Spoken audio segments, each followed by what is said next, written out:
మధ్యాహ్నం హైదరాబాద్కు వస్తున్నారు AICC chief Mallikarjuna Kharge. LB స్టేడియంలో జరగనున్న బూత్ లెవెల్ మీటింగ్కు అటెండ్ కానున్నారు. రాష్ట్రంలోని అన్ని పోలింగ్ బూత్లలో నేతలు ఈ సమావేశానికి హాజరవుతున్నారు. లోక్సభ ఎన్నికలకు సంబంధించిన క్యాడర్కి దిశానిర్దేశం చేయనున్నారు ఖర్గే. మొత్తం 35,000 మంది ప్రతినిధులు ఈ మీటింగ్కు అటెండ్ కానున్నారు. ఖర్గే టూర్, మీటింగ్ ఏర్పాట్లకు సంబంధించి మంత్రి పొంగులేటి శ్రీనివాసరెడ్డి ఇతర ముఖ్య నేతలతో చర్చించారు incharge Deepa Das Munshi.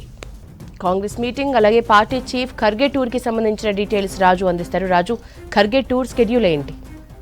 Thank you Yashoda. ఇవాళ ఎల్బీ స్టేడియంలో కాంగ్రెస్ పార్టీ బూత్ స్థాయి కన్వీనర్ల సమావేశం ఉంది. ప్రధానంగా మొన్న రాష్ట్రంలో కాంగ్రెస్ పార్టీ అధికారంలోకి వచ్చిన తర్వాత పెద్ద ఎత్తున సమావేశం నిర్వహించడం ఇదే మొదటిసారి. ఎందుకంటే గాంధీ భవన్లో కాంగ్రెస్ పార్టీ అధికారంలోకి వచ్చిన తర్వాత పిఎస్సి సమావేశం జరిగింది, పిసిసి విస్తృత స్థాయి సమావేశం జరిగింది. అంటే కొంతమంది కీలకమైన నేతలతోనే ఆ రెండు సమావేశాలు జరిగాయి. కానీ బూత్ స్థాయి నాయకులతోనే సమావేశం ఇప్పటివరకు ఏర్పాటు చేయలేదు. తెలంగాణలో కాంగ్రెస్ పార్టీ అధికారంలోకి తీసుకురావడానికి కృషి చేసిన క్యాడర్ కావచ్చు, అదేవిధంగా బూత్ స్థాయి నాయకులకు కావచ్చు, ఇవాళ జరగబోయే శిక్షణ కార్యక్రమంలో ముందుగా ధన్యవాదాలు తెలుపుతారు. తర్వాత రానున్న పార్లమెంట్ ఎన్నికల్లో బూత్ స్థాయి కన్వీనర్లు ఏ విధంగా పనిచేయాలనే దాని మీద దిశానిర్దేశం చేయబోతున్నారు. ఈ సమావేశం కాంగ్రెస్ పార్టీలో చాలా కీలకమైన సమావేశం అని చెప్పాలి.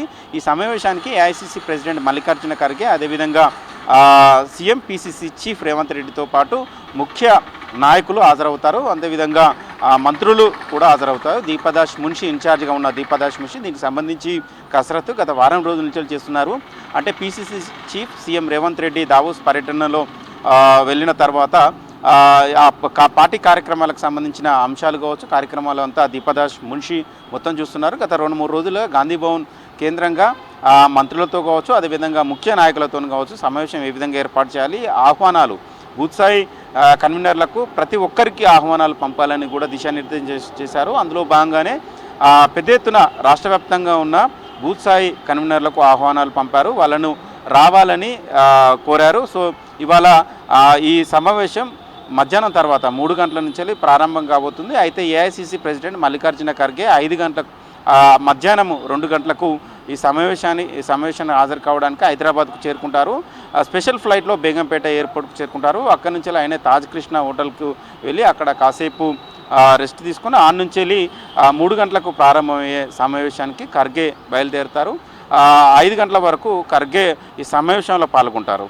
ఇక్కడ కాంగ్రెస్ నేతలకు కావచ్చు, అదేవిధంగా బూత్ స్థాయి కన్వీనర్లను ఉద్దేశించి ఆయన ప్రసంగం చేస్తారు. ఎందుకంటే తెలంగాణ రాష్ట్రంలో కాంగ్రెస్ పార్టీ అధికారంలోకి రావడానికి కాంగ్రెస్ నేతలు కావచ్చు, అదేవిధంగా కీలక నాయకులు ఏ విధంగా పనిచేశారో దానికి సమానమైన పనితనం కూడా బూత్ స్థాయి కన్వీనర్లు చేశారు అనేది పార్టీ నేతలు ఇవాళ దిశానిర్దేశం చేయబోతున్నారు. ఎందుకంటే తెలంగాణలో మొత్తం 17 పార్లమెంటు స్థానాలు ఉన్నాయి.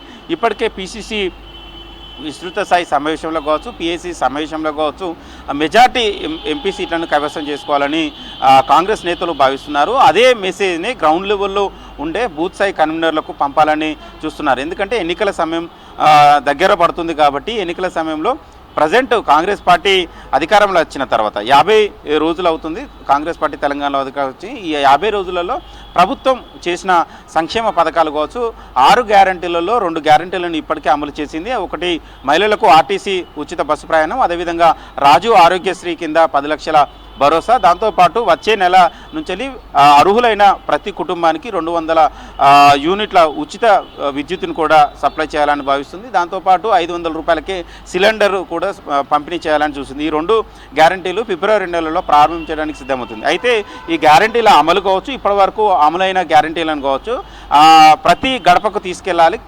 కార్యకర్తలు కావచ్చు, బూత్ స్థాయి ఏజెంట్లు కావచ్చు వెళ్ళేలాగా చూడాలి. అదేవిధంగా గత 9.5 ఏళ్ల కాలంలో బీఆర్ఎస్ ప్రభుత్వంలో కేసీఆర్ పాలనలో జరిగిన అవినీతి అన్నీ ఇప్పుడు ప్రజెంట్ రేవంత్ బయటకు వచ్చిన రేవంత్ సీఎం అయిన తర్వాత వరుసగా సమీక్షలు నిర్వహిస్తున్నారు. వాళ్ళ అవినీతి అక్రమాలన్నీ బయటపెడుతున్నారు. దాని మీద విచారణ కూడా చేస్తాము అనేది కూడా చెప్తున్నారు. కాబట్టి ఇలాంటి అంశాలన్నీ పూర్తి స్థాయిలో గ్రౌండ్లోకి తీసుకెళ్ళాలి, కూడా ప్రతి కుటుంబానికి ప్రతి ఓటర్కు తెలియచేయాలనేది కూడా దిశానిర్దేశం చేయబోతారు. అదేవిధంగా ఎన్నికల సమయంలో కూడా ఏ విధంగా ఓట్లను కాంగ్రెస్ పార్టీకి మళ్ళీలాగా చూసుకోవాలనే దానిపైన కూడా దిశానిర్దేశం చేసే అవకాశం అవుతుంది. సో మొత్తానికి చాలా కీలకమైన సమావేశం ఇలా జరగబోతుంది. ఎందుకంటే పార్లమెంట్ ఎన్నికల సమయంలో ఇప్పటికే పెద్ద నేతలంతా గాంధీ భవన్లో కావచ్చు, ఇందిరాభవన్లో కావచ్చు 2-3 దఫాలుగా ఇక్కడ సమావేశం ఏర్పాటు చేసుకున్నారు. అదేవిధంగా ఎంసీహెచ్ఆర్డీలో కూడా జిల్లాలకు సంబంధించిన ఇన్ఛార్జీలుగా ఉన్న మంత్రులు ఆయా జిల్లాలకు సంబంధించిన నేతలతోని 2 రోజుల పాటు అక్కడ కూడా పార్లమెంట్ ఎన్నికల నేపథ్యంలో సమావేశాలు జరిగాయి. కానీ